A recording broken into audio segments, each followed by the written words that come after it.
What is up, everybody? It's Dr. Vibe here, host and producer of the award-winning Dr. Vibe Show, the home of Epic Conversations, and I'm the host of Epic Conversations, 2018 Innovation Award winner, 2020 Best Podcast News Award winner given out by the Canadian Ethnic Media Association. I also co-host and co-produce the only online show in the world for dads, fathers, and male caregivers. It's sponsored by Dove Men Plus Care. And being part of that movement, we've reached directly and indirectly over 400,000 dads, fathers, and male caregivers around the world. As always, I like to say you're blessed, highly favored, a magnet for miracles, and a solution for someone's problem. We're broadcasting live on January 12th. January's almost half done. First month of the year, 2026 is almost half done. When you see us again on Friday, it's half done. And I am joined this morning by Mr. Roger Dundas of BuyBlacks.com. How are you, Mr. Good morning. Dundas? Good morning, Dr. Vibe. How Good are you? morning. How are you this morning? I'm feeling very good enough. Very good. Good. Weekend was good. Yeah, the weekend was very, very restful. Good family weekend. Yeah. Lots of baking, lots of cooking. Love that. Love that.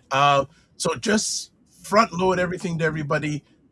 Shirley Joseph is supposed to be joining us. And it sounds like she won't be able to join us as long as she thought she could. And I'm actually thinking maybe we should reschedule, but she says she's going to come on for a few minutes, no problem. And we'll leave it at that. But weekend was good on Rogers' end. Here in Toronto, it was a weird weekend. Well, Toronto weather is Toronto weather. It's up and down, up and down. Friday, it was nice and warm. Then it got very windy. I mean, very windy. Actually got up on Saturday morning and noticed my next door neighbor has a big maple tree in the front yard. Two of the limbs, big limbs, blown off. Whoa. I just went and I go, haven't seen that in the neighborhood. Very rare, not the norm, not the norm. And then the weather, and it's now got back colder again. So, hey, that's the Toronto Jam. That's the Toronto Jam. And I also had another episode of Primetime Saturday with Isha and Lala, and they hadn't been on for a few weeks. And the U.S. is a whole different story these days, man. It's a whole different story. So, a lot to catching up to do. And then even what we had yesterday, we had Black Men Can Talk with myself, Kofi Morris, and Kofi Sadat had a gentleman who's who's a therapist and works with Black men, and a lot of interesting conversation about that was held. So it was good. It was good. Anything exciting happened with you, Mr. Dundas, or anything you want to comment up with what's going on in the world? The most exciting thing that happened to me is that I went to Zootopia with the kids You went to what? to watch Zootopia 2. It's a movie. What is that? It's a kids' film. Okay, all right. I figured such, but Fitness IQ Cam says, morning, gentlemen. She goes, me bush in the front nearly dashed away because of the wind. LOL. I see Shirley's in the green room. Oh, she is. No problem. No problem. We're gonna get right to it because I think she can't be around for a lot of time today. So what we're gonna do is usually we do stuff, but we're gonna bring Shirley right up. So let me do this, and let's bring Shirley up. Shirley, unmute yourself and say hello to the Morning Vibe family. Bonjour, bonjour. Good morning. How you doing? It's helpful to unmute not just on the system, but also on my mixer. I'm good. Very good. Good. Well, thanks for jumping in for a few moments with us today on the Morning Vibe. Pleasure, Why don't you pleasure. Hi, tell Roger. Hey, Shirley. Long time no see.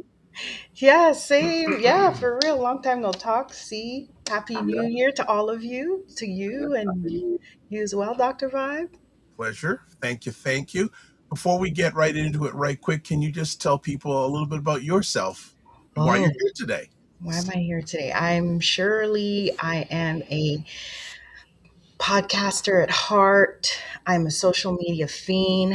I am the founder, host, and community builder for Black Canadian creators.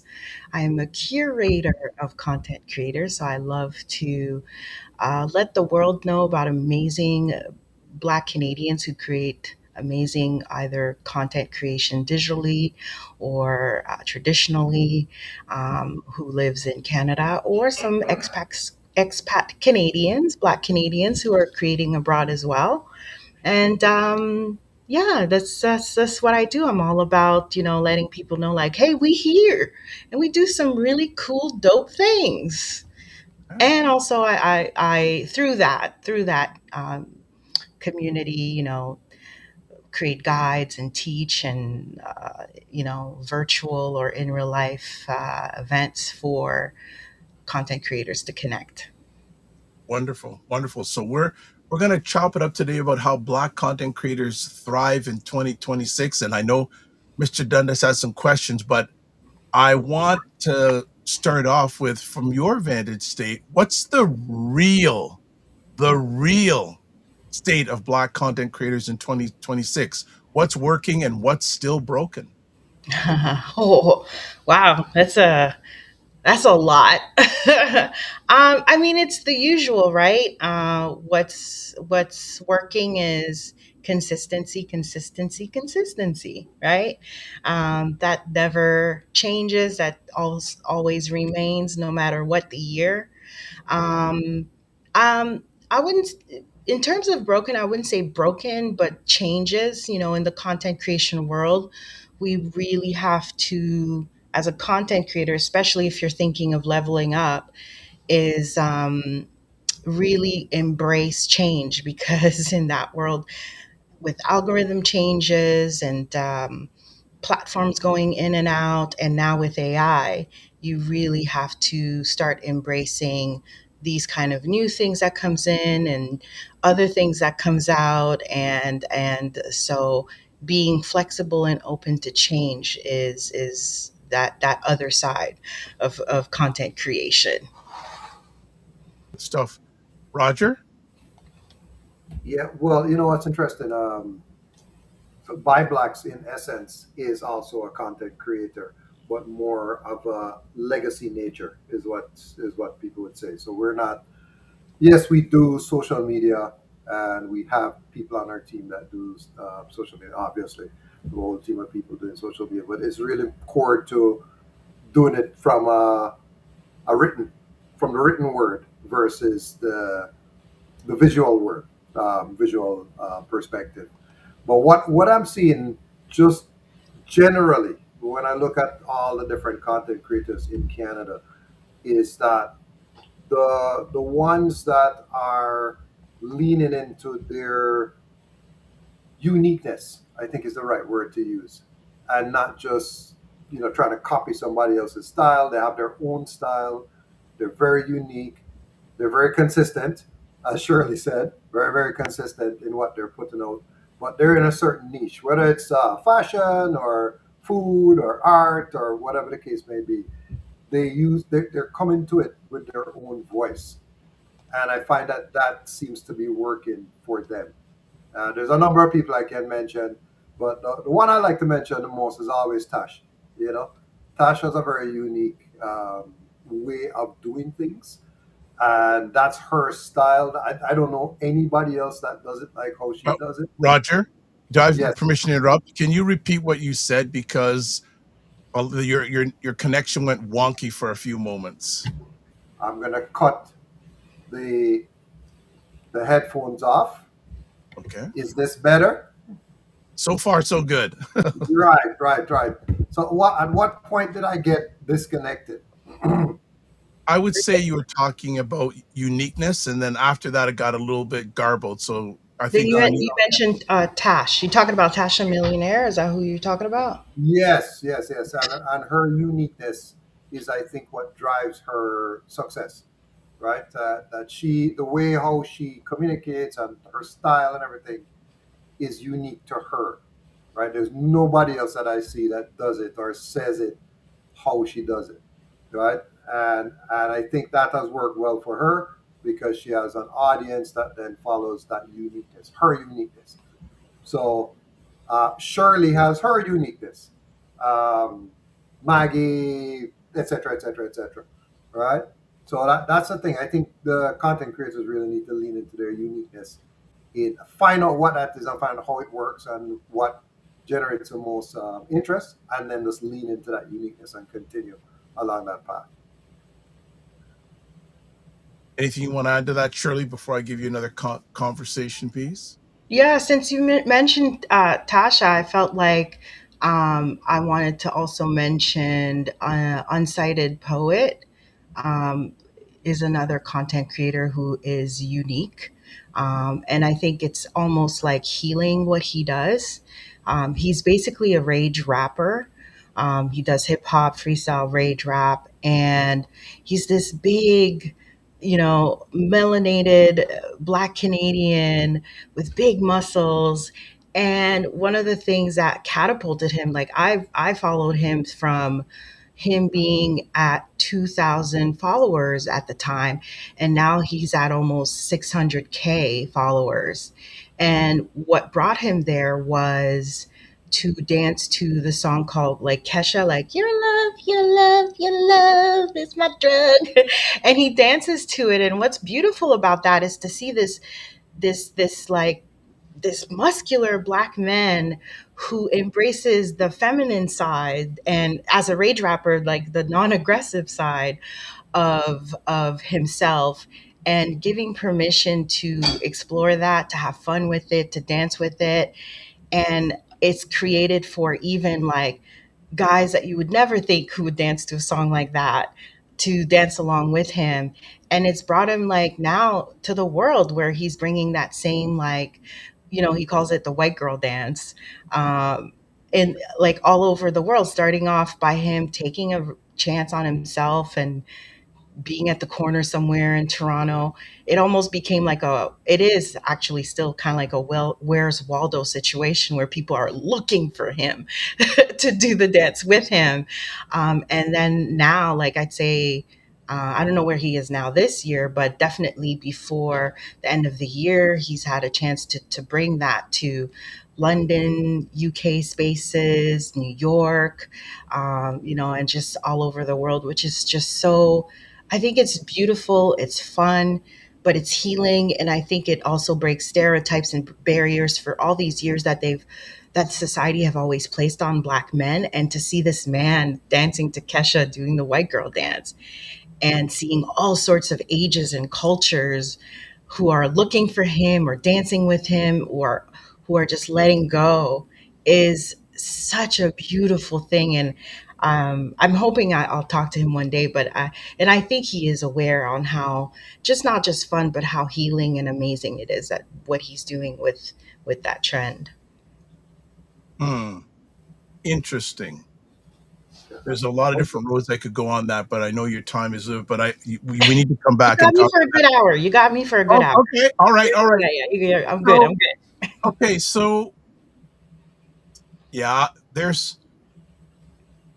I see the positiveness about that, but then there's another lane that could say, well, here we have another Black man dancing. I think that comes from, I get that, but I think it's perspective, because I had that reaction too. And I had to challenge myself. Why am I thinking that? Is that a generational thing? Is that a societal thing? Am I putting that idea on him?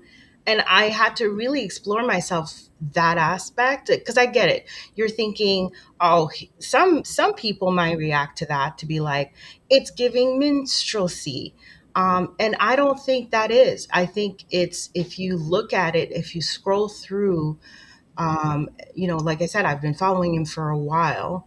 Mm-hmm. And if you are someone who's never followed him and it came up to your feed and that's your mindset, you may think that.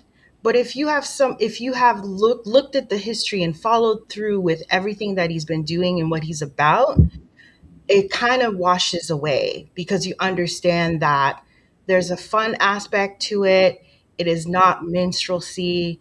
It is really genuinely someone who's authentically just had this idea because he was inspired by someone he was in a relationship with, and thought that's interesting.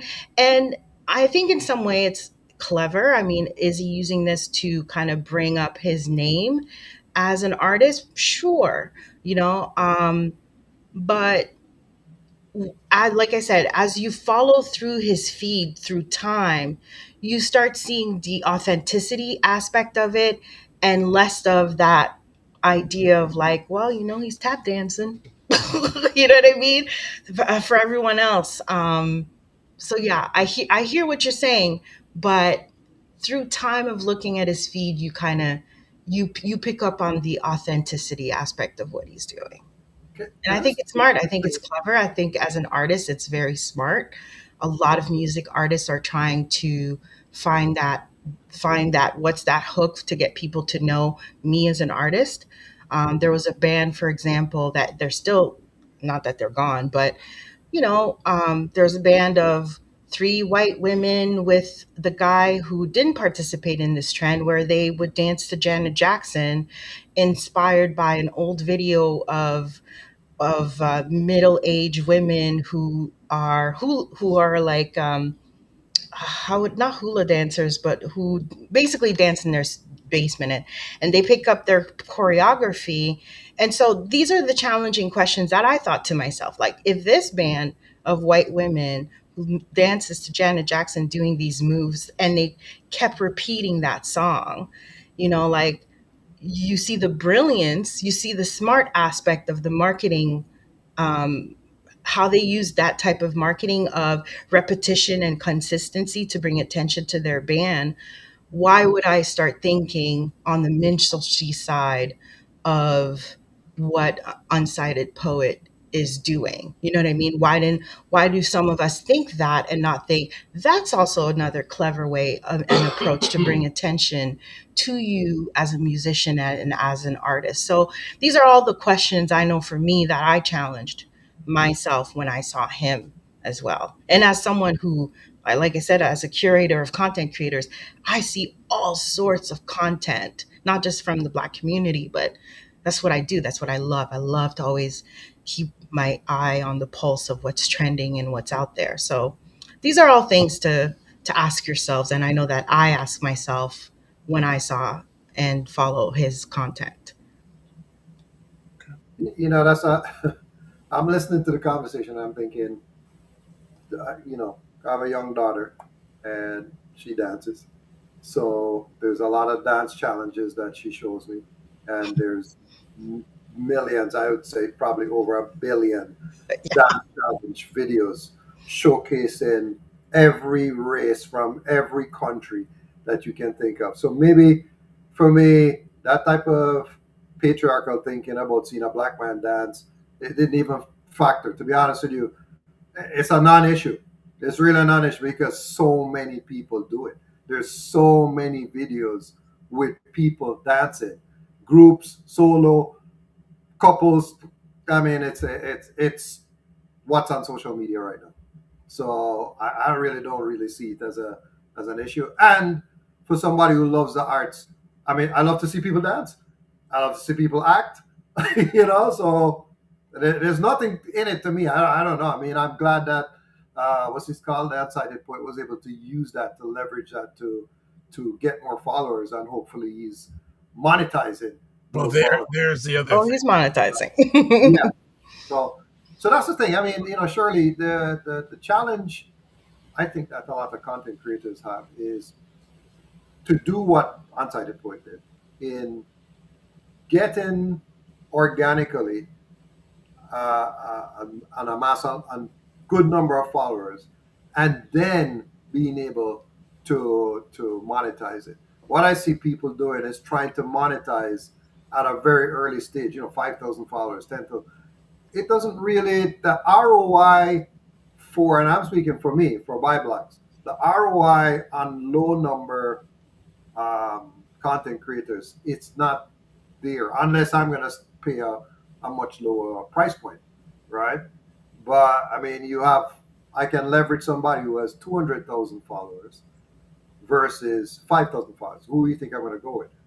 The person doing the 5,000 followers wants to charge me, let's say $500, and the person who has 200,000 followers wants to charge me $1,000, where am I going? It just doesn't make sense. I have to disagree with that. That is something that made sense, I would honestly say 5 to 7 years ago, because more and more research have been showing that the follower count is not really a thing. It's more about the engagement. Um, 100%. I use this example all the time when I talk to brands or who wants to work with content creators or influencers, is how much the influencer is tapped in, no matter the follower count. I use this example of, like, let's say I start an account and I have 10 followers, but every time that I share something with these 10 followers, it creates traction. They comment, they share it, they like it, they follow. And think about, like, okay, then people be like, well, why would I give you this money? Right? With You just have 10 followers. But then if I say out of those 10 followers, I have Oprah, Barack Obama, you know what I mean? The president of wherever, or the president who runs Netflix. Then you start paying attention because you're like, oh shoot, wait a minute. You have all these prominent public figures and they're your 10, and every time you share something, they're going to activate.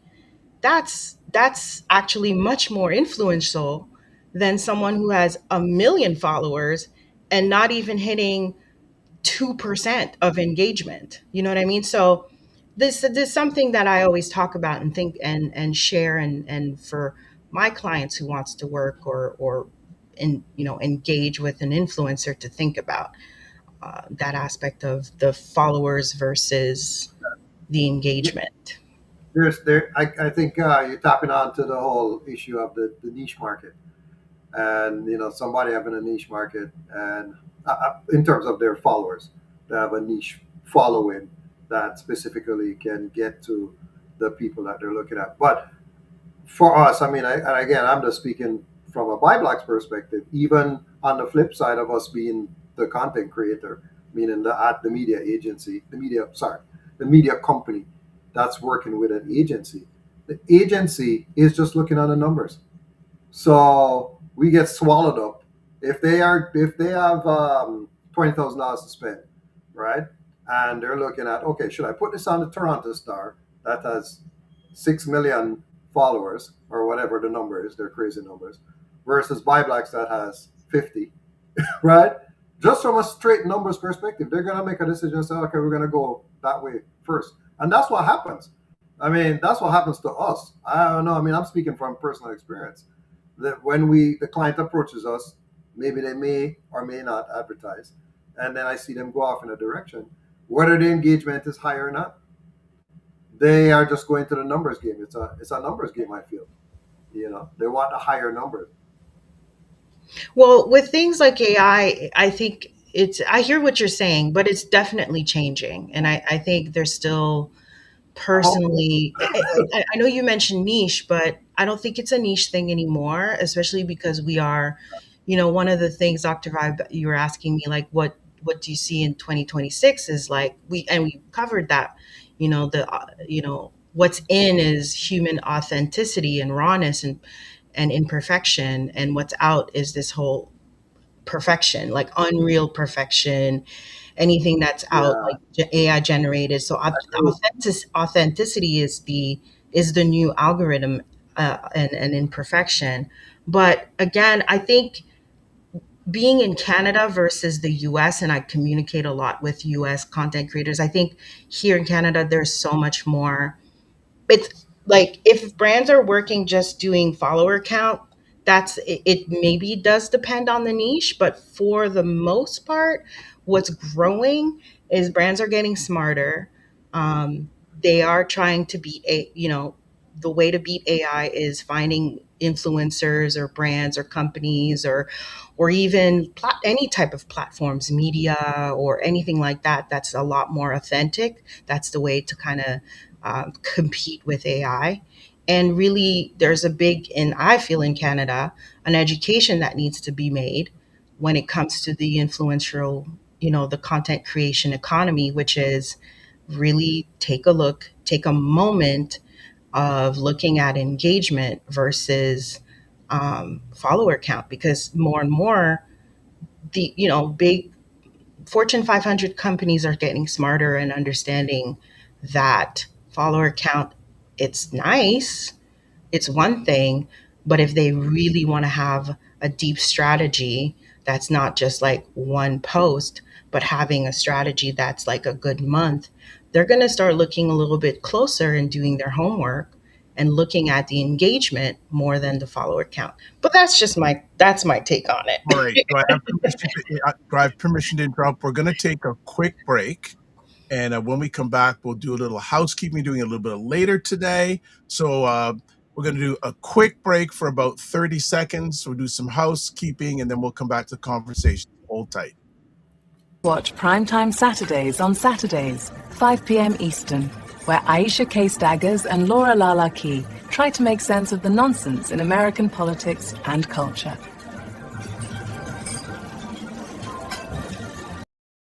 Watch Black Canada Talking live on Sundays at 5 p.m. Eastern, where Dr. Vibe and Cesar de Mamusa give their takes and POVs on news stories from a Black Canadian perspective. We are back on the Morning Vibe on January 12th, 2026. And just some housekeeping here. So subscribe to the Dr. Vibe Show on YouTube and hit the notification button. Also like the Dr. Vibe Show on Facebook, LinkedIn, Instagram, TikTok, Blue Sky, and Substack. Join our Discord group. Email me at dr.vibe at the drvibeshow.com, or hit that link, that Discord link, if you want to advertise your business, product, or service on any of the platforms that I'm a part of. Please feel free to email me, dr.vibe at the drvibeshow.com. We can't forget our good friend Dr. Tachi, who powers Indie Soup TV, independent content creators platform out of Fort Lauderdale, Florida. Over 28,000 subscribers in a little over 2 years of existence, which puts them in the top 4% of all YouTube channels when it comes to subscribers. And if you want to get in touch with Sherley, two best ways. You can go to Black Canadian Content Creators, the website, blackcanadiancontentcreators.ca, or email blackcanadiancc@gmail.com. Also, we have buyblacks.com. There's the website. There's Facebook. There's X. There's YouTube. There's Instagram. So wanted to make sure we got all that homework done. And we are back with Sherley. So Sherley, let me ask you, make sure you unmute yourself. What are the biggest wins you see Black creators or content creators right now? Visibility, deals, partnerships, ownership? Oh, Oh, everything that you just mentioned. Visibility is huge. I mean, that's part of the whole consistency aspect, right? People won't know you exist unless you put yourself out there. And it's really sitting down with what's your niche, or what's the message or that you're conveying. What are you about? What is it that you love that you want to share? What is it that you do that you want to share? What is it that you're trying to market that you want to share? And what makes sense related to that? So it's a lot of like planning and sitting down and asking yourself those questions. And then once answering those questions, it will help you define, okay, where does my, let me create an avatar. What does my audience or followers look like? Where would they, once you know what they look like, where are they located? Are they on Facebook? Are they on TikTok? Are they on Instagram? Um, so I think visibility is huge, because then it just brings opportunity, right? Which helps you with strategizing with everything else. So I think many of time as content creators, and I've done this, through the past um, 4 or 5 years, Black Canadian creators has always been, that was a passion project. And and then last year, I just really was like, okay, let me really sit down and get a gauge of what's the need of, what is this about? What am I doing? That's why I'd say the past year or so that I'm specific by knowing what do I do, because even content creators are like, what do you do? And I'm like, yeah. And I realize I'm a curator. I'm a curator of content creators, right? So But that comes with asking your questions, planning it out, that you finally realize what type of content you are, and then helps you define where to be, or how to be consistent, and how to create visibility. Um, so yeah, so I would say visibility is huge because it brings you opportunity. It just answers everything else. The follow up words that you use, which I cannot remember because of my No, no, no. ADD. I more than happy. Visibility, then deals, partnership, ownership. Yeah, visibility brings deals, it brings partnership, it brings, and then eventually, I'd say visibility, work on your visibility, which is huge, which is all about create content and being consistent about it, and be realistic in your consistency, right? Because you might be a mom and have a full-time job, but you can't be consistent every week. Maybe for you consistency is bi-weekly, and that's okay. Just be committed to do that. Be that committed bi-weekly content creator if that's the case, and you know what I mean. And then during that in between, what's the small little things that you can do to still bring attention to that one post that you do on a bi-weekly basis. It could be a quick, I don't know, thread about that content that you shared. Like, so what are those in between to kind of keep people being aware that you exist? And then that builds ownership, because once you've built that consistency, you've put up your follower number count, or perfected your engagement count, or both. Start looking at ownership, and what does ownership look like, because I mean, let's face it, inevitably, if you want to take it to the next level where you're making some kind of monetization as a content creator, you got to have some ownership, and you can't keep continuing. Not that you could continue to post on different platforms, but start thinking and looking at having your own website, building your email newsletter. I'd say that do that from the beginning. Honestly, build your email, your email list, that kind of thing. These are all part of the ownership aspect, which will bring brand deals and partnership inevitably. Love that. Love that. Love that. Before we go any further, I got to catch up on some comments. Good morning, Opal Inspired. Good to have you. Make sure you subscribe to her YouTube channel. Also, Fitness IQ Cam says, even down to the AI dogs dancing, LOL. And the Godfather, Ray McMillan, says, good morning, folks. Great conversation. So many of us struggle with numbers versus real engagement and the monetization. Struggle with that balance. Yeah. Very, very true. So, so Shirley, the thing that I'm always looking at is there's two models, right? That I see. There's the getting paid, and I'm monetization model. Monetization. There's being paid by a platform, and then there's being paid by a client, right? And I think a lot of people are chasing the latter because of the numbers, right? But if you have a sufficient, like the unsighted point, right? If he's at 600K, depending on which platform he's on, the platform is now paying him, right? So he doesn't really need to chase. Like Mr. Beast is not chasing brand deals.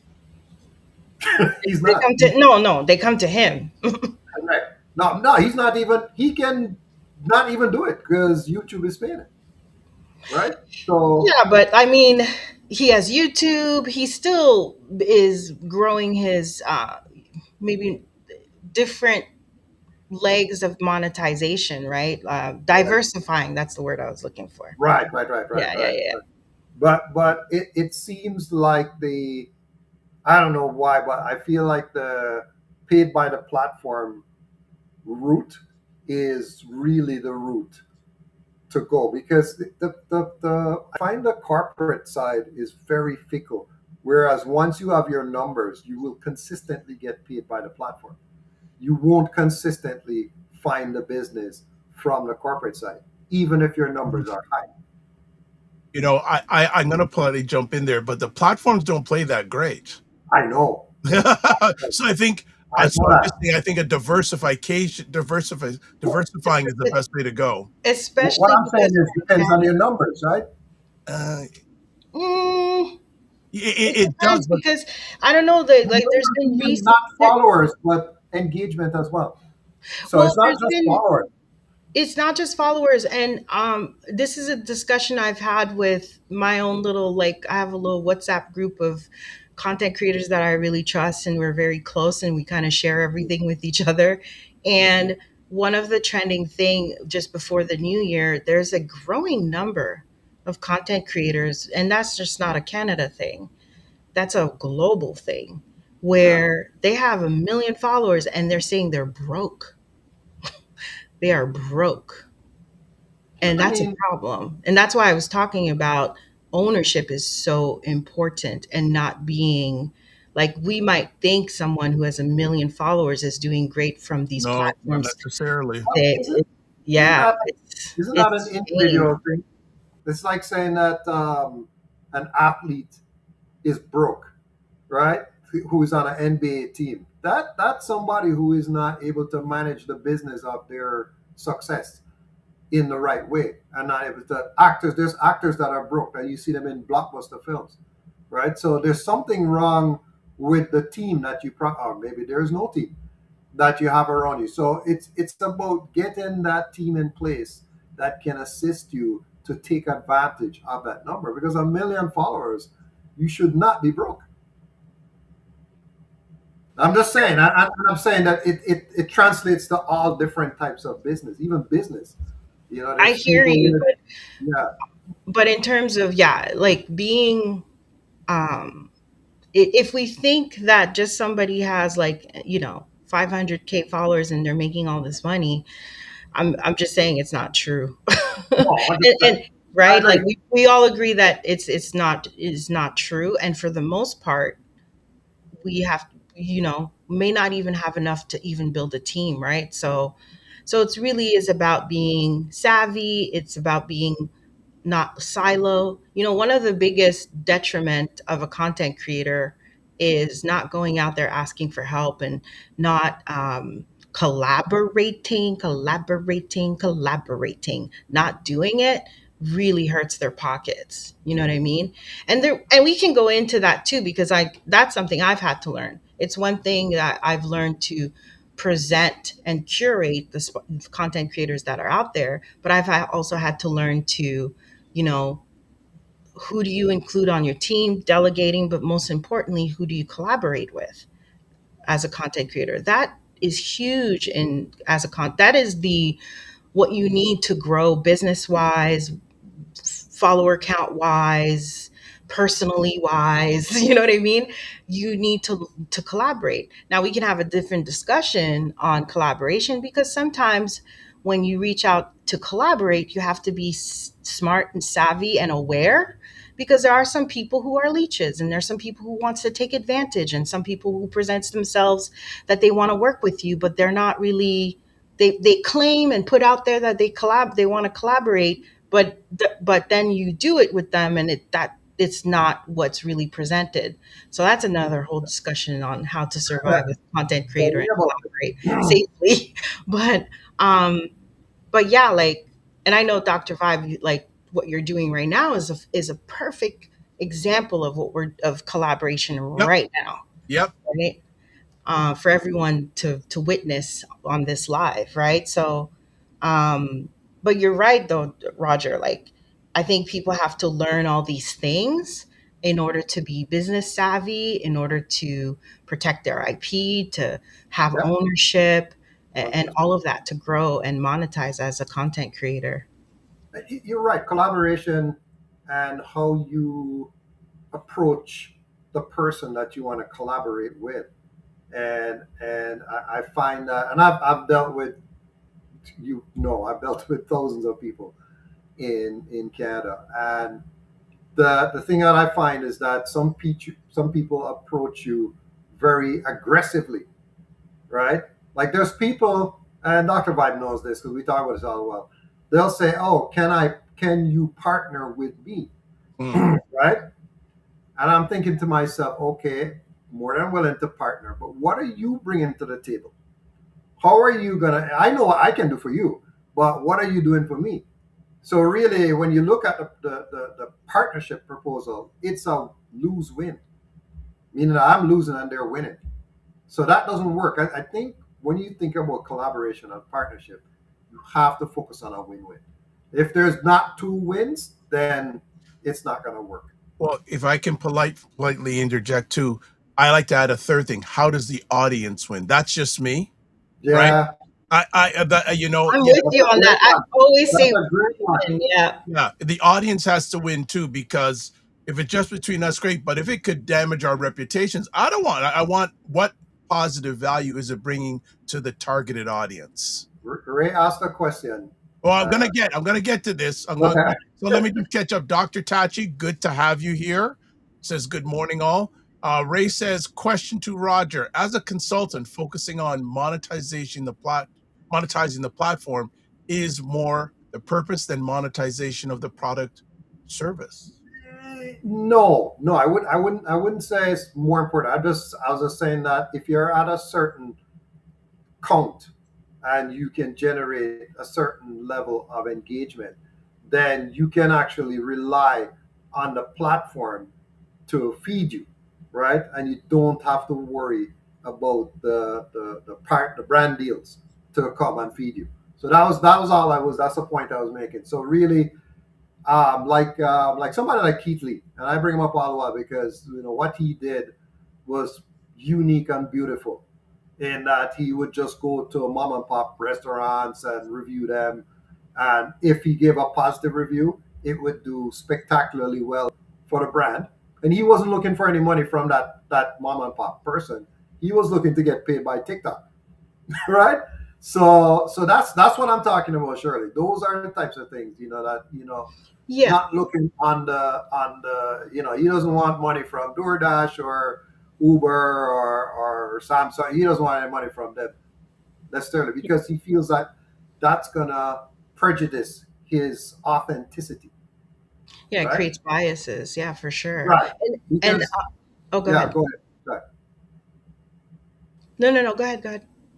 No, no, I'm just saying that I don't know about other people. I mean, I know I'm different, right?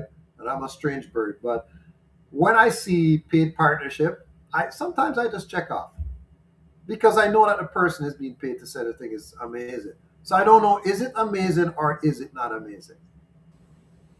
I That's what I'm saying. You Yeah, know? and I think it's all about the user experience, right? Like if I wasn't invested on a content creator that didn't come up in my feed, or I didn't specifically make sure that they come up in my feed, and all of a sudden, like, I don't know who are they, and the first thing that I'm introduced to about this content creator is an ad, yeah, that's going to put a little bit of like, oh, okay, because I don't really know the history. I have not followed them for a Yeah, while, right?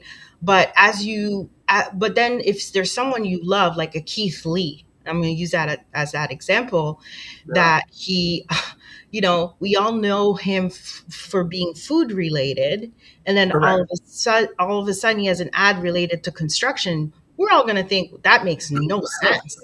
Right? Like, Keith, why? You know what I mean? Like, that makes no sense, right? But then you see he has an ad, but that's food related. You're like, that makes sense. That makes And sense. I Yeah. trust Got him. it. And Yeah, Alignment, it's alignment. aligned. Like, it's all about alignment. But I also have to say, we're using Keith Lee as I come from majorly from a lens of a Canadian, as a Canadian content creator.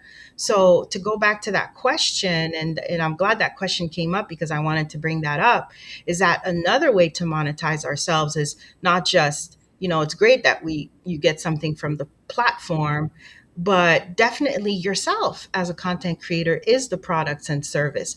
What's the niche that you're into? What's the Leverage type of yourself. leverage yourself, which is pitch yourself at different conferences and summits. Mhm. What's your niche, and yeah, what's your popular. knowledge, and what's Yeah, your like not just content creation experience, but also your work experience. And how do you combine your work experience and what you do as a content creator to bring attention to on the stage about what you do? That's a great way to leverage A you lot as the product and services, of or even jumping like, in. Yeah. yeah, like us Good. being podcasters and just Yep. consulting people and helping Leveraging, them. becoming a leadership authority in your niche. A thought Exactly, leader. A thought leader. Yeah, a being a thought thought leader. leader. Exactly. And Yeah, one of and it's cool.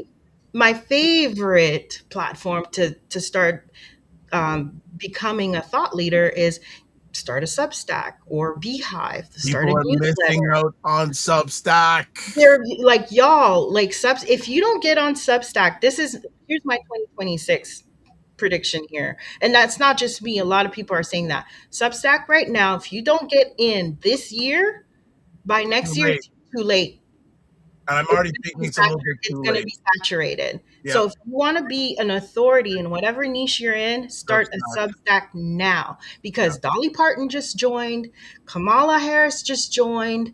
Like, you know what I mean? A lot of these celebrities are joining And in, they're late to the game. and they're late. Exactly.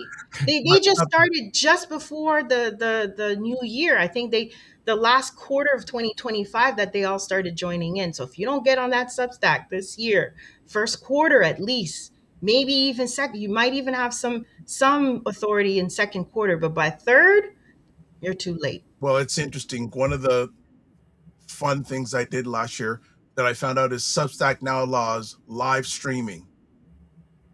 That is a game, and I'm sure that a lot of people do live streams. I Oh, bet you people they don't even huge, know. They don't even know huge. about live streaming. Here's even something better. Not only you can go live on Substack, but it saves it and it could post it right away for you on YouTube. Exactly, and it's you stand out in a good way. Ray has another question. Ray's on fire, and we got some other questions going. He says, I would think it's more important to use the audience to monetize a product service. Am I missing the reason for creating an online brand? I think Ray is coming at it from him being the brand versus the content creator representing a brand. Two different things, right? So, like I'll give you a good example. So Shirley would work with us with Restaurant Week to highlight a restaurant versus the guy who does my construction. He does those beautiful before and after videos to promote his business. Two completely different, same content creation, but going in two different directions. One is promoting his own business, and one is promoting somebody else's business. So so it works both ways, Ray. To answer your question. Anything you want to add to that one, Shirley? Yeah, like you would think it's more important to use the audience. I think it's not a matter of importance. If you're going to utilize your audience, and turning them to become in some way clients to monetize, a products and service, it's a lot of like building a community, trust building, and the people who wins on turning their audience to monetize are the people who've built some sense of community first. Yeah. Just because you have the follower count and just because Yeah. you have, you know what I mean, that's not enough. You have to build that trust. You have to give to your audience before they give back to you in order for you to monetize. So one way to do that, and that's why we're talking about Substack, is one way to build your community. How I started Black Canadian Creators, I started it with a Facebook group. You know what I mean? Some people start, now Stan Store has just launched, like recently, I think last year, launched a community aspect that you can build there. Circle, Mighty Networks. I can name a whole bunch for you Cool. of where you can start a community. Yes, cool. Patreon, Yes. even Buy Me. I was just talking about Buy Me a Coffee the other day, and I was shocked. I was like, wow, like they give you so much in order for you to start building your community with Buy Me a Coffee. And it could start off with just donations Yeah. because people really like and support what you do. So there's many ways to do that. But again, to turn your audience to monetize, you got to build that trust, that community first. Something I learned a long time ago, someone taught me. There's the old adage, before someone's you got to get someone to know, like, and trust you. But then there's two adages added onto that: know, like, and trust you, and then do you have what they want, and then can they afford it? Not only, and let me add to that. If you don't know what they want, and if you don't know what they can afford, that's why you need that community in order to ask them. Well, there you go. You have that community, and you ask, because so many people are afraid to ask. If you don't ask, you don't know where you stand. All right, another question. And Opal inspired. It's Shirley, not Shelly, but forgiven. She It's goes, okay. I focus on art, but it seems that many artists are struggling to keep going. Any sizable channels are Yes. struggling. Even sizable channels are struggling. Any ideas? There's great platforms like Etsy, and I know you're probably rolling. Some people are like rolling. I know Etsy, but I know it could be pricey, right? Um, I'd have to see. I don't know what kind of. I'd love to know what kind of art, because it's like it could be so specific in terms of answering that question. But as an artist, you know, starting off with a website and showcasing, what you do is very helpful. If I have your permission to interrupt, she Yeah, does. go ahead. And Instagram. said almost has 1,000 subscribers, and she does art stuff. Like, and she may want to share her link in the chat. But yeah, she has she does art stuff, like creating art sketches and things like that. And she's almost up to 1,000 subscribers, which a lot You of know, people say, Oh, this just came to me. I okay, have a great idea for you. And it just came to me because I was talking there's an artist that I know who does this.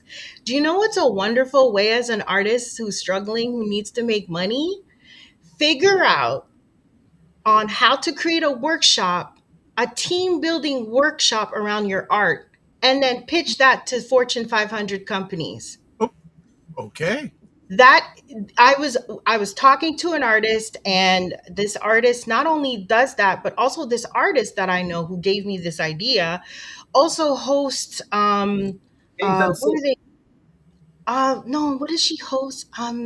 this sounds very familiar to a They show. host, like, not I the word will escapes me because that's what happens because I speak French, but um she hosts markets in her little town. And then that's the way that she'll invite other vendors. So as an artist, if you know other artists, and again, that's that community piece. If you as an artist are part of a community, go to your community and say, let's come together and create a little market. That's a great way to monetize. And if you are great at planning and logistic, you become that person who owns that and creates a space for artists. Because I know some artists don't want to be logistic and business wise, they want to deal with that. But if you have a knack for it, you create your own little marketplace, in-person market for fall, for the holidays, that kind of thing. And that's the way that as an artist that she told me she monetizes. She creates markets for other artists who do not have the time or don't want to think about the business side, but Yeah. she's savvy in it. So she hosts this, she hosts and creates it. And as an artist, she puts together, like I said, exercises that utilizing her art. She does like art print, like printing type of thing, 3D printing, I believe. And she'll use that as a way to create a workshop for Fortune 500 companies because they have money and they have a specific group. I think it's called the ERP, I believe. I can't remember what it stands for, but it's basically a group. Sometimes it's like the women of that company comes together in order to connect with other women in that ERG, I company, think. especially, yes, ERP, especially if they're in an industry that's male dominated. So you want to find those kind of like niche type of companies like that, create a little artist exercise workshop team building thing, pitch that. You could get thousands of dollars Okay. from that. So just There's something else I see. I saw it on a video recently promoting band, the band gallery, and they're opening up a new space, I think on the 15th. And they had an artist on there drawing the thing, like doing the art live, like filming the process of creating what Yeah, you're doing. So a lot of people will show you the end product, but what we want to see is the work, because you know, that's how art, I believe, is priced based on the amount of hours that it took to create you the know piece. who you know So, who the master in my mind of doing that is, and he's been doing it for a long time. Mario Armstrong. He will take you to the behind the scenes. Like he just that's right. recently did he was it CES in Vegas. He would go on live on Instagram, show you the place where he's standing, how he sets up, and all that. He makes his I love those audience videos. part of I the watch program. those videos all the time. He is the master at that. So let me just add some. Ray says, thanks for the clarity, Roger. That was the earlier question. Frequency event promotion says, Shirley, you are my Shiro. I And he goes, it, love that. it was amazing working with you early last year. Have a pleasant, productive day. You are a true collaborator. She is. Uh, Aw, thank you, Michael. He's amazing. Check him out. He does like printing. He has amazing networking events that he hosts. Go check out Frequency Event Promotions for a shout. Ray also says, but we can say that some entrepreneurs are confusing becoming content creators with growing their business and perhaps missing opportunities on both sides of the coin. Mm. Yeah. Well, I mean, you do have a lot of people who are in like finance, like that, what raise it, and so they're dispelling amazing advice on their channels about how to invest and all that, and then they can then take that person, whoever comes to them, to invest the money and make money from their actual profession. So they could make money from both sides, from being a content creator and also doing their own business. So I think it can work both ways. Great, it can. Depends on what you're talking about. And you see it more in coming back to people like chefs, for example. They'll show you how to cook the meal, knowing full well that 90% of people don't want to cook, so they're gonna come buy their food Yeah, anyway, right? it's no different than content creators. A lot of people, the number one thing when I talk with content creators and or companies, I saying, what are the top three things you need right now? It's still number one, either one or two is content creation. I don't got the time to do it. I don't understand the marketplace. Those are still still needed out there. Paul Osborne says, good morning, family. Good morning, Paul. Good to Good have you here. morning. Uh, Ray says, in my city, there is an event called Art Walk held Mhm. once monthly, and it's an amazing event that is well attended with huge tourist draw. The other is to create pieces online live. Yeah, that's what I was saying. Art Oh, walk. yeah. Oh my gosh. TikTok right now has pushed on going live like wildfire. So if you can just go live and create, just doing your live drawing. And if you're shy, that's okay. You don't have to say anything. You can put a little background music that's a good vibe related to what you're drawing, and people will watch you. And you'll be amazed that sometimes a person who is a manager, director, CEO, or C-suite level might consider you to come and, hey, can you do this for my wedding? Or, hey, can you do this for this ERP exercise that I'm thinking to do with the people at the company? So again, visibility brings opportunity. And the That's thing too, actually I'm going to something say I that saw. don't be afraid to approach these organizations because they've got the money. You Yeah, don't know unless you approach them. I And saw most of the time you're a breath of fresh air. Google, stop. You're a breath of fresh air because they don't have the time to even look for you. Sorry, I don't hear that. They don't have the time to look for you, and then here you are sending your pitch by email, and it's like it could be the fresh air because they're like, oh my gosh, you've saved me so much time of researching right now. So yeah, you got to take a chance on yourself and just pitch, pitch, Bet on pitch, pitch, yourself. pitch. Bet on yourself. Opal Inspired says, fantastic. Thanks, Shirley. Sounds like a plan. Fortune 500 workshops. Here I come. Yeah, get And that then ERP money. there you go. ERP stands for Enterprise Resource Planning. Paul Osborne goes big up, Shirley. Mhm. All right. Oh, thank you. Good. We got I was people. gonna say that with the artist thing, I've seen some artists where they create a large piece of art live at an event, like a gala, let's say, and then that piece gets auctioned off at the event. Smart idea. Oh yeah, So yeah. those We are, did that. I was a community manager for a wine and country club. Wine and country. I mean, wine and spirit club, private club. And when we were doing an unveiling for some new um, products, we had an artist. But what I thought was cool was smart. She didn't do an. I mean, it depends on the level of artistry. What she did is it was almost like a canvas that already had the drawing, and all she did was just color in between, which I think saved her some time. But yeah, at the end people were able to either win it or auction it off for sure. So yeah, like Roger, you're spot on. It's a great way, you know. And if you're super skilled, like I said, weddings, sometimes people will draw the groom, the bride and the groom right there, and by the end of the reception it's either Yeah. done, or Yeah. if it's not done, they get it later, but it's a form of entertainment. Well, actually, too, the first time I saw something like this is, believe it or not, in Yellowknife. Believe it or not, because I was at a conference a few months before everything shut down at the pandemic, and it was an indigenous conference that I spoke at, blessings, and they actually had a visual live artist drawing in real time the like what the conference, the impact, and I thought that was so yeah, I phenomenal. remember that. I remember that. Yep. I remember. Yeah.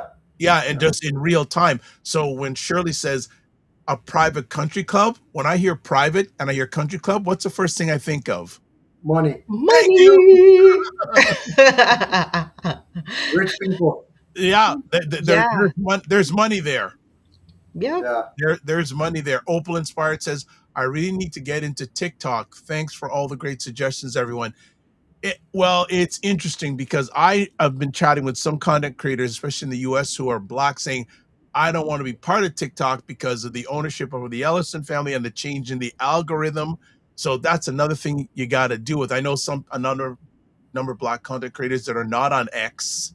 They because of the way X is going. So Yeah. there I'm that's gonna another stop on conversation. X. It's interesting. Shirley said something earlier, and it was responding to your question about ownership. And the first thing that Shirley said is you should create your own website, right? To get people and create your own subscription list, Yeah, newsletter, and everything. Because if you get banned from a platform, bye bye. then what happens right there? All those followers are gone to dust. So that's the thing too. I think ownership. Surely that's an amazing suggestion. Yeah, Build out your website so it looks like a social media platform. yeah. You gotta own your own. Oh yeah, and I say this because I'm not just saying out of thin air, is because I have been in that position.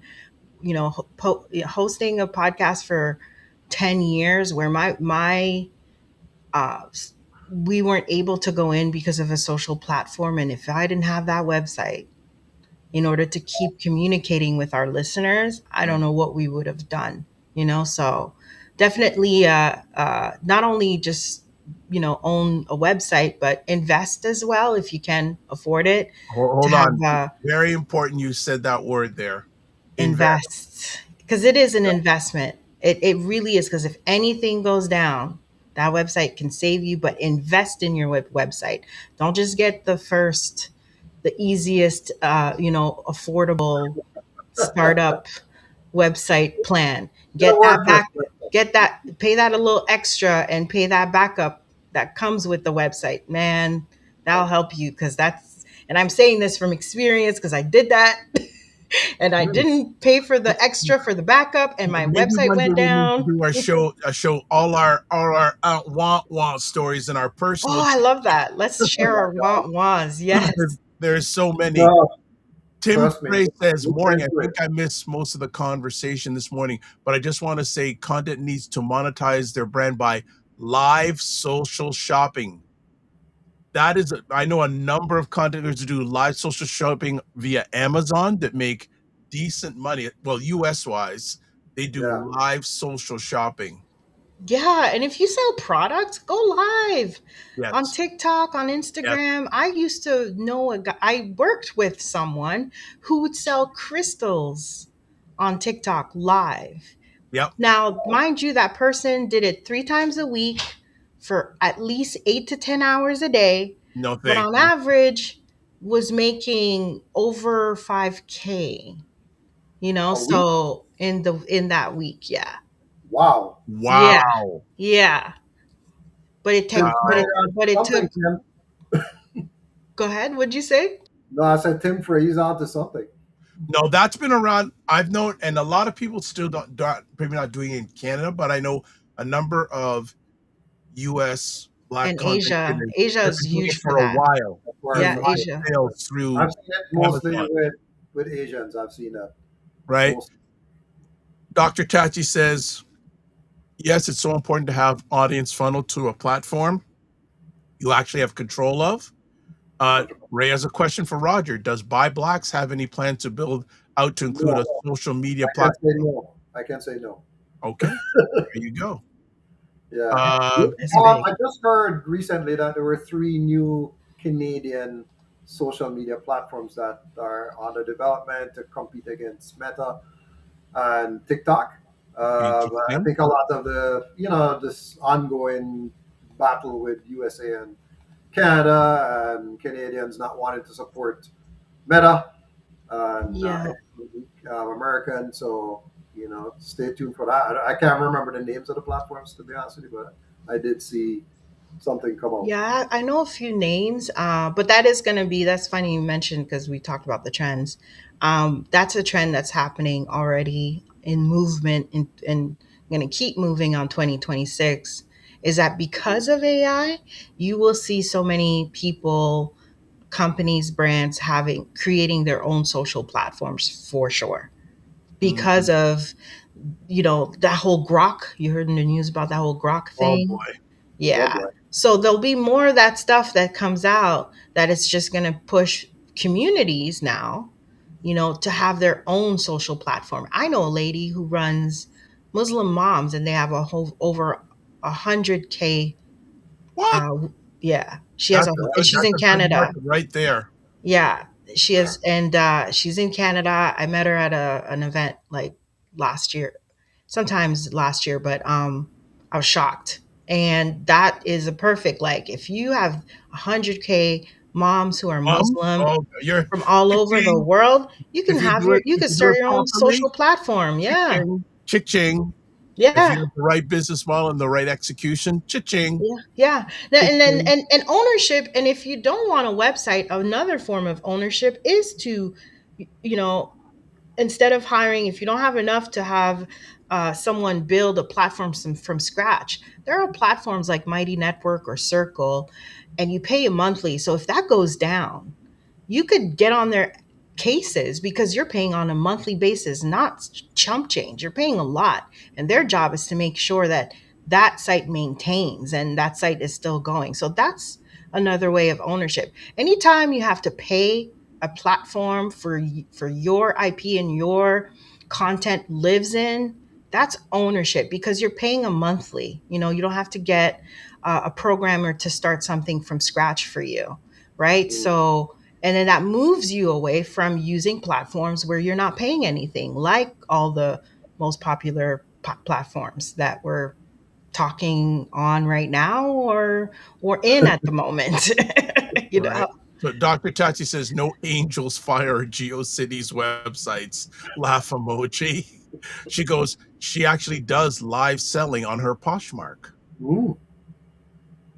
Tim Frey says fan base social platform is black owned. Yeah, it didn't take off though. That's a And yeah. Ray says, great conversation, lady and gents, informative and engaging. Thanks for the nuggets to a purposeful and productive week. Yeah, for Also, sure. she mentioned school, which I'm familiar with. Actually, I'm a member of a community, and the person who runs the community uses school. Hmm. Um, and then Dr. Tachi says to Tim, it is. I have some issues with it, even though I'm an investor. Yes, so she's talking.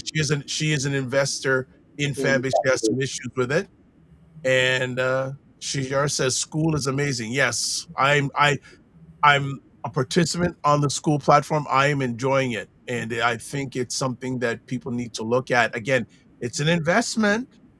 So are you ready to invest into a platform that's run very well and works in building that community? Because that's something I'm looking to do in the new year. I had mentioned earlier on in the year of building a community, and a number of people volunteered. But the thing is, I don't know all their email addresses, but I know a few of them. So I'm just going to get it started.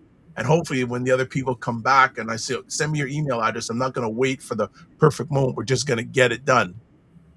Simple as that. There's something I like. I like to see uh, a live when a live event is happening, and live as in person, a live in person event that has an audience, but also has the social media engagement happening at the same time. I Yes. like those things are actually pretty good too.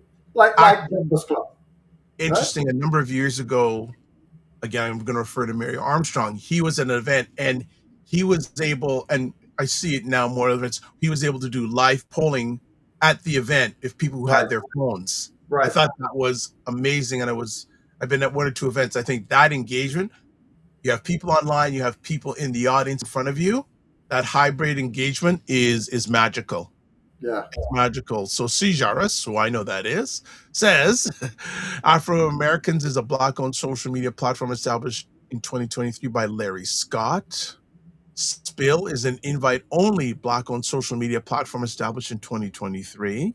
Mhm. And of course, Fanbase is a social media platform that promises to help Black creators monetize their work, founded by Isaac Hayes III, son of the famous Isaac Hayes, the infamous Isaac Hayes. Wonderful. This is good. This is good. I'm going to ask a question for you, Shirley.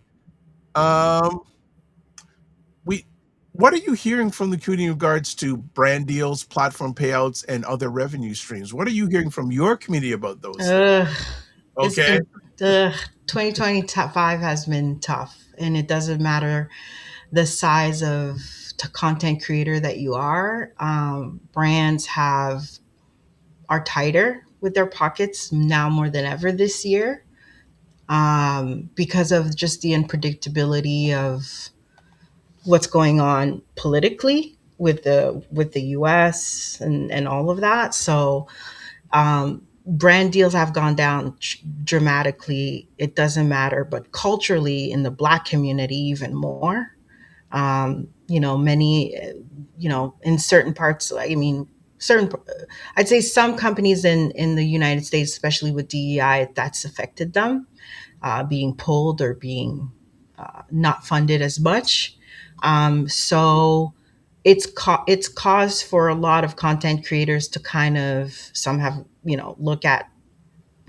looking at different ways of monetizing, um, going back to work.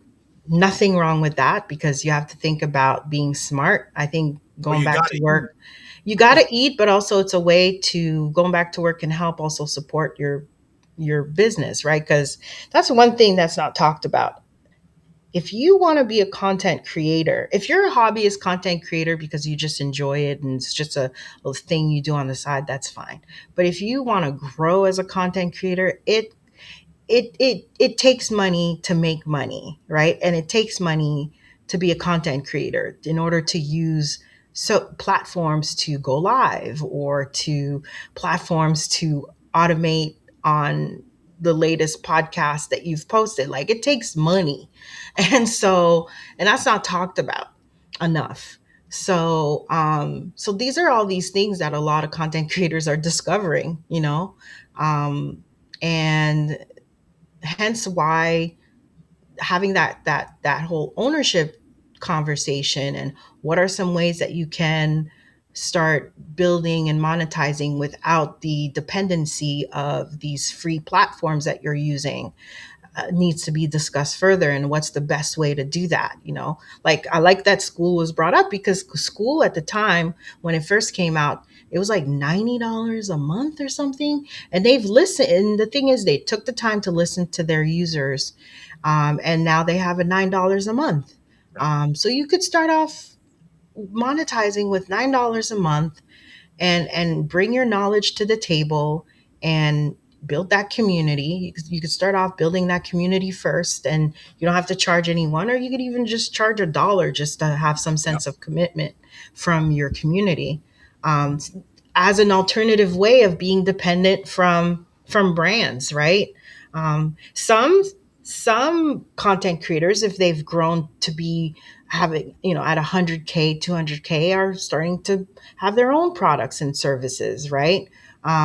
Whether it's like if you're a beauty brand and you start having your own makeup line, or you're a foodie person and you love to do food reviews, but you start creating, I don't know, like in real life, network gatherings with and invite a local chef. So that's a win for the chef. That's a win for your Collaboration. Yeah, yeah, community. yeah, yep. It's it, Everybody it all wins. hits on that, right? So, but yeah, our community in 2025 in terms of brand has been really, really tough. And it's not like it's because I'm small. No, that's No, everyone. But everybody. no matter the sun, everyone has been feeling it. 100%. Opal Inspired has a question. She keeps on getting your name wrong. Says, in terms of website, a WordPress site or a paid platform site like Wix? And before you answer that, by the way, WordPress has a free and a paid site, but go on. It really depends on what you are doing. You have to think of it like, I always say this to clients because even they'll ask me like, which platform should I use in order to post my podcast? It's like there's different highways to get to the same place, but some highways are very mountainous. Some highways are very green. Some highways just get you straight there. It's an express to get you A to B. So you have to do your homework on, depending on the type of content you create, will help you determine which is the best platform to use. If it's Wix, if it's WordPress, what's the other one too? Squarespace. I know some people who don't have any of those three and simply use Shopify. And Yep. that's because the type of content they create is very product based. So for them, it's like, well, why have those where I could just use Shopify? You know what I mean? Or if you have a podcast and, because I know WordPress is not made to be for podcasting. It's No, it's great. not. It's a great card to have in order for SEO. But if you want to have a little bit of both that SEO aspect, but also a page that's easy for you to just plug and play and get it going, but you still have your own website, then go to Pod Page. That's Yep. page, right? Yep. Start a Pod Page instead of having a WordPress. So it really all depends on the niche that you're in, and if you're willing to do your homework to figure out which one makes sense. And if I'll you add, don't, then that's when you get someone like Roger, myself, or Dr. Vibe to consult you on helping you choose the right one. yeah, I'll add two things on that. Oh, just one thing. Before you invest, investigate. That's what I will say. And also, Woo! I like that. He's from the Dr. Boyce school of that. So every time you hear these things, Dr. Boyce Watkins is school of it. yeah, so that's what he taught us recently. But the thing is, or ask people who have done it or who are doing it for their input. Yeah, Because I take it that anyone's done something one day more than I am, they're the expert. Even if they've done yeah. it one more day than myself, they are the expert. Dr. Tatch has a question. What are your monetization suggestions for content creators so they don't have to be subjected to the should be whims of brand deals? That's a good question. That's why Dr. Roger, Tatch is any? fire. That's why she Yeah, has a well, that's I'm why going she to has come a back YouTube channel, to the earlier 28,000 discussion. subscribers. I'm going to come back to the earlier discussion where we were talking about the reality of it is that you have to have that uniqueness of yourself and grow your numbers, right? So that you can earn money from the platform and not rely on the brand. So that I'm always going to come back to that whole thing of you need to be unique. And what I'm seeing is that And I can speak about the food space because we do restaurant week. It's coming up in May, and we look at all the food influencers, and we're seeing that some like Big Belly Mel, she's unique. Tasha's unique, and then there's some other people who are in this. Maggie's unique, but then there's other people in the food space who they're just all the same. They're doing the same exact thing. So create that uniqueness. First of all, if it's in the food space, then you have to be unique in that space. So whatever space you're in, you have to be unique and have a fresh perspective on what you're doing and be authentic. Be real. If that's how you feel, that's how you feel, and just say it. Hmm. Okay, PC. PC is that's. I mean, some people are too PC. It doesn't work for me. I like the Scott Galloways of this world. You know what I mean? I like the people who are just raw and just unfiltered and saying exactly how they feel. I mean, yeah, it's good advice, but at the same time, authenticity, Dr. Tachi. I'll answer this last question because I gotta go soon. I You have to could go. build sustainable income and not be independent by brands really. You could do it by direct fan support, like subscription platforms like Patreon or um, you know YouTube membership now, Substack. What's the one we mentioned? School. Discord servers. Some people are making money on Discord or Telegram. You'd be surprised, like paid VIP access for like coaching or interactions. Mm-hmm. You Mm-hmm. know, there's digital products. Like you could do evergreen type of assets, like an online course, print on demand services like Fourth Wall, or like again direct sales on Shopify or Etsy. There's you know newsletter, because Substack Yes. you could have Yes.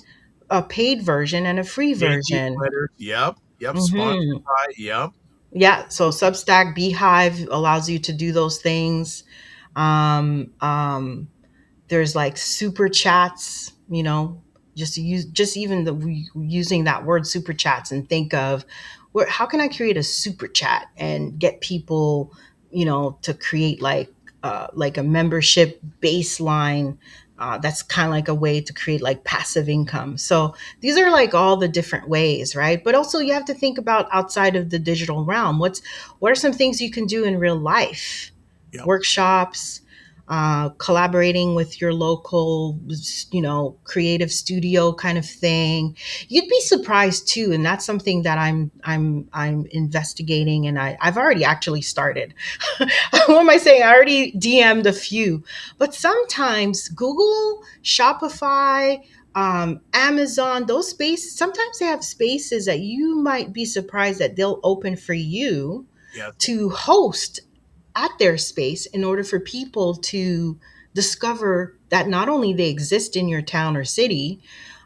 It's a great way to make it a win-win-win where you're bringing people to them at their location, and then you give them a chance to share, like, hey, I'm just saying my world is content creators. So that's something I've already started pitching, where I'm approaching these kind of spaces and saying, hey, I have a community of content creators. We should do something. Maybe we could do a workshop at your location, and you could have a few minutes to talk about like what's the latest thing that we should know. So I co-host a summit called the podcast, the Soundwave Summit. It's specifically for indie podcasters. And we had the privilege, because it's, the first year we wanted to prove that there was a need, which we did. By the second year, Apple invited us to host and say, hey, you guys did something that we didn't think about. So you've already covered the community aspect. You've done that for, like, we don't want to get into that because you've done that homework already. Why don't you invite people from last year, and whoever is your speakers or the community of this year, choose a good amount and invite them on our office, and we'll do like a fun thing at our office. And we went there and they did a presentation to showcase what's the latest thing they're working on Apple Podcasts. And that's huge. But that came from visibility, because we created visibility. We created a summit to prove something. We proved that there was a need, and it got their attention, and they invited us to their office. Right. So these are the different ways that you can think about when it comes to monetizing beyond those brand deals. All right, Roger, any final comments? No, Shirley actually educated me in that Yes, response. I can tell by your body There's so language. many things that she brought up that I didn't even think about, to be honest with you. So I'm gonna have a conversation with you offline. Yeah, we do need to talk, because Restaurant Week is coming up again, and I have Yeah. some about something that we're doing. So we do need to catch up on that. All right. Well, look, final comments by the family here. Dr. Tachi says, thank you both for your insight. I Very see welcome, you, Dr. food. Thank you guys. Love y'all. I gotta go. Right. Oh, well, you got to go. Okay, you got to go, got to go, got to go. Okay, we will let you go, and we will see you soon. You take care. There she goes. She had to go. All right. So Oh, she's gone. she's gone. All right. So we got to do this right quick. Right quick. Just give us a quick second here. All right. There. So I got to do these things on the go, family. Mhm. All right. Let me just. Host and producer. It's a hard life. It's a Content. hard knock life. It's this content creation thing, family. You see what Dr. Vibe does? Are you willing to do it for so many periods of time? Okay, there we go. All right, we are set. All right. So some final things here as we just sign off here. Let me just do that. All right, fantastic. All right. So we just wind it up. So finally, if you want to get more content, contact with Shirley again. Website blackcanadiancontentcreators.ca, email address blackcanadiancc@gmail.com.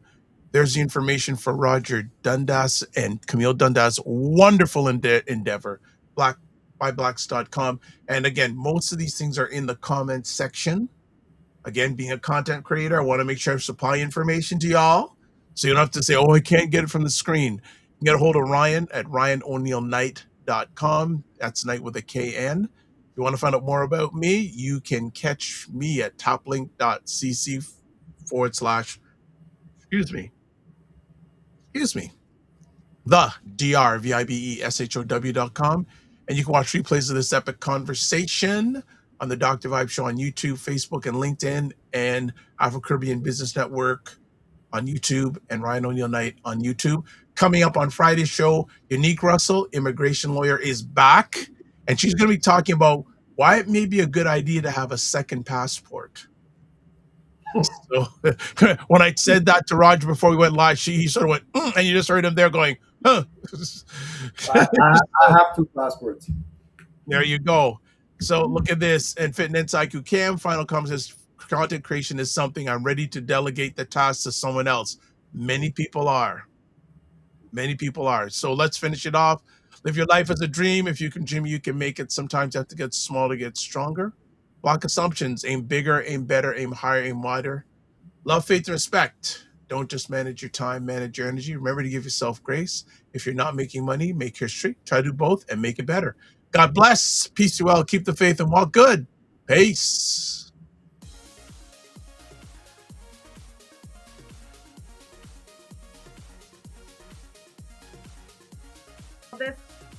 This whole thing of using your business with plant-based products, don't you think your life should reflect that too? Juke him, Carolyn. Juke him. The family loves us here because they're saying Fitness IQ Can says put a wig on to get in. God. Oh my God. Like the ideas are just coming fast and furious here this morning. What? Okay, look at this. Global Women Ambassador. Good morning. Look forward. Okay.